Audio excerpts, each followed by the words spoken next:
what is deterministic finite automata? I'll go into that. Before that, I will tell you a bit about what is automata. Automata theory, this deals with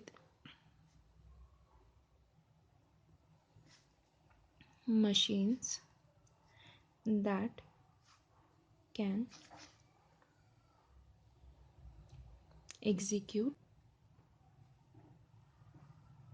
information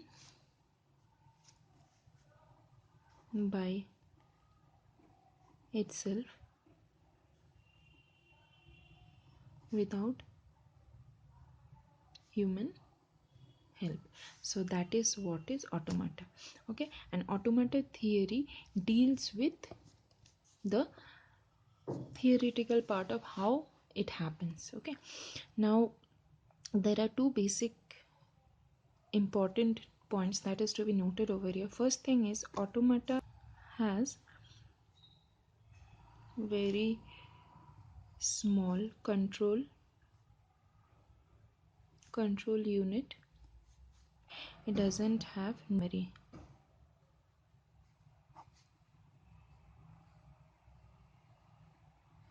Memory is present. Okay, it will take input, execute it in a state, and passes it to the next state and continues doing so to produce output. Okay, let me tell you, these are the two most important things that is to be remembered. One thing is, it has a very small control unit that will only control the execution of the input that you are providing, and there is no memory present. So whatever you give, it will execute and will give you the output immediately. When you give one input, it goes through many states. Okay, passes states and it produces output. Fine. So what happens, each and every state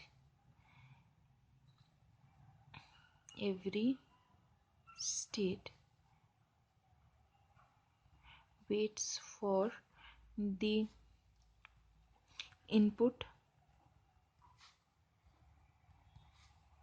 Okay, for the input, and as soon as it gets the input, okay, gets input, it gets and it executes and passes to next state. Fine. So what is happening, to go to the next state, to pass on to the next state, the machine needs one input which the present state will execute and passes on to the next states. Okay, executes in a state and then passes on to the next state. This will be required in our definition. This is actually how the machine works. This is the working principle of the automata. It will get input, it will execute in a state, and it will produce you with the output in the next state, which is waiting for the output to be produced by the previous state. Fine. So now let's go on to the move on to the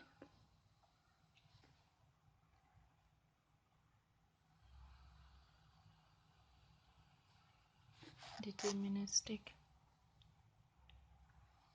finite automata. We will see the definition. What is input? Because we have talked about input and states, let me start from here. Input is what? In automata theory, input is a finite set of symbols or alphabets. States are the state of the machine. There is a finite control, okay, that passes on from one input to other, so that is the state. Now, what do you mean by finite set of alphabets or symbols? What do you mean by this? Finite set of symbol or alphabet would consist of small a, b till z, or else it can be any binary number. So these are the set of symbols or input, okay. Now this input set is represented by sigma. There is one more thing that is included in this set, that is epsilon. Epsilon means nothing, okay. Epsilon means nothing. If epsilon comes inside this set, then it becomes sigma star.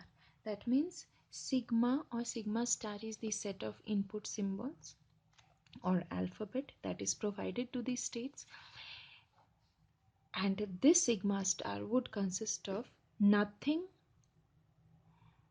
or a to z or binary number 1 and 0. So these are the input symbols that you can provide. If you do not have epsilon, that means that is only sigma. If you have epsilon in this set, then that is sigma star. We are done with the input. Now that means input is represented by symbol sigma or else sigma star. Okay. Next come to states. The states are represented by capital Q. Okay. So capital Q would consist of what? All the states starting from QS, Q0, Q1 till QF or QN. Fine. This represents what? This represents QS represents the start or initial state. Okay, so start or initial state means the first input that you provide, the first alphabet or the symbol that you provide to the QS. Okay,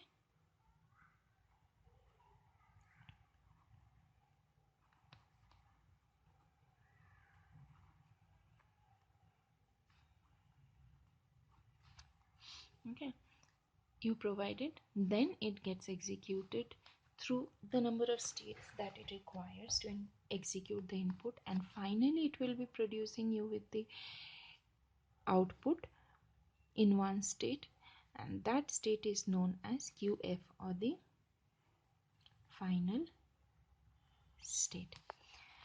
This starting state QS is also represented, or it is represented by Q0 in the definition that we described.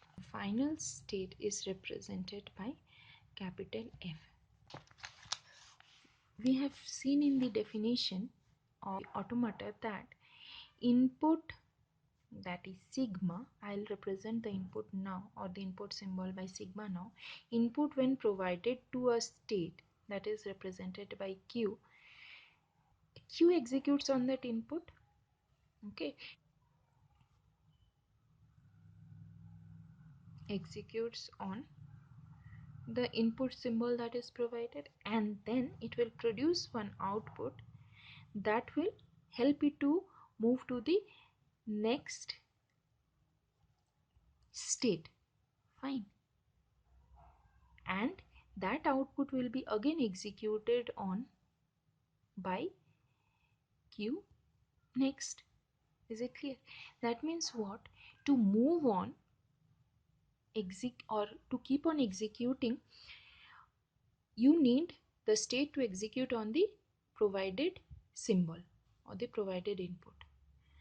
That means what? We can represent it with AND. Okay, so input and state will help you to move on to the next state. And this This whole thing is represented by delta, and this delta is known as transition function. Why is it known as transition function? Because what is happening with the input, the state executes on the input, and on executing it is transiting to the next state. That's why this is known as transition function. This is helping you to transit to the next state. Fine. So this is another symbol, that we use. So let's write down all the symbols that we have seen till now. First symbol that we have seen is sigma, that is finite set of alphabets or symbols. Next we have seen q, capital Q, that is again finite set of states. Fine. See one thing, there should be finite number of alphabets, and these are what? Inputs. So we can write it as finite set of input alphabets. Fine. And these alphabets are given to Q. So Q, and when you design a machine, it should stop somewhere, it should execute somewhere, and finally it should give you a result in a state. That means there should be a finite number of states. Fine. So we have got two functions. Again we had talked about Q0, that is the initial state. Next we have also talked about capital F, that is the final state. And lastly we have talked about delta, that is transition function. So when you put all these symbols together, that becomes your these symbols when you put all these symbols together, that becomes your definition of deterministic finite automata. Is it clear? I'm writing it in this way, it is totally on you how you write. So